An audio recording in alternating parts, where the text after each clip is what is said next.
राम राम मंडळी, आज भव्य दिव्य सोपानच मैदान दाखली तालुका मोर्शी जिल्हा पुणे या ठिकाणी पार पडते. या मैदानात प्रथम क्रमांकाला बक्षीस असणार आहे 1,00,000. त्याच पद्धतीने मित्रांनो अजून एक मैदान चाळीसगाव येथे एक दुसरा एक बैल पार पडतंय. पण आपण सांगितल्यानुसार 100% बाकास वापरायला मुळशी दाखली या मैदानात पाहायला मिळणार आहे. तर हे बाकासूरसाठी होम ग्राउंड असणार आहे, त्यामुळे बाकासूर 101% याच मैदानात पाहायला मिळणार आहे. आणि आता काहीच वेळात हे मैदान चालू होईल. तर मैदानाचे लॉट्स काल रात्री काढण्यात आलेले आहेत आणि बाकासूरच्या 2 चिठ्ठी निघाल्या आहेत. तर पहिली चिठ्ठी गट क्रमांक 9 आणि तास क्रमांक 4 वरती निघाले आहे. तर दुसरी चिठ्ठी 47 गटात तास क्रमांक 5 वरती निघाले आहे. तर बाकासूर नक्की कोणत्या गटात पाहणार? तर मित्रांनो बाकासूर 100% गट क्रमांक 9 आणि तास क्रमांक 4 वरती आपल्याला पाहायला मिळेल अशी दाट शक्यता आहे. तर बाकासूरचा पायरा कोण हा देखील सर्वांना प्रश्न पडला असणार.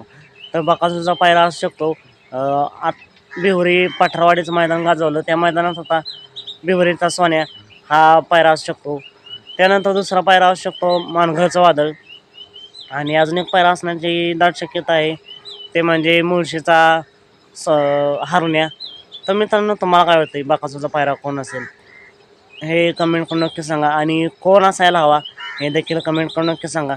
आता मग भेटूया पुन्हा एकदा बैलगाडी क्षेत्रातील एका नवीन अपडेट्स भन्नाट अशा नवीन व्हिडिओमध्ये. तर मित्रांनो याच मैदानात बाकासूरच्या दावणीचा कबीर देखील पाहणार आहे आणि बबन शेठ देखील आपल्याला पाहताना पाहायला मिळेल. तर बाकासूर आणि बाकासूरच्या दावणीचे कबीर आणि बबन शेठ यांना मनापासून खूप खूप शुभेच्छा.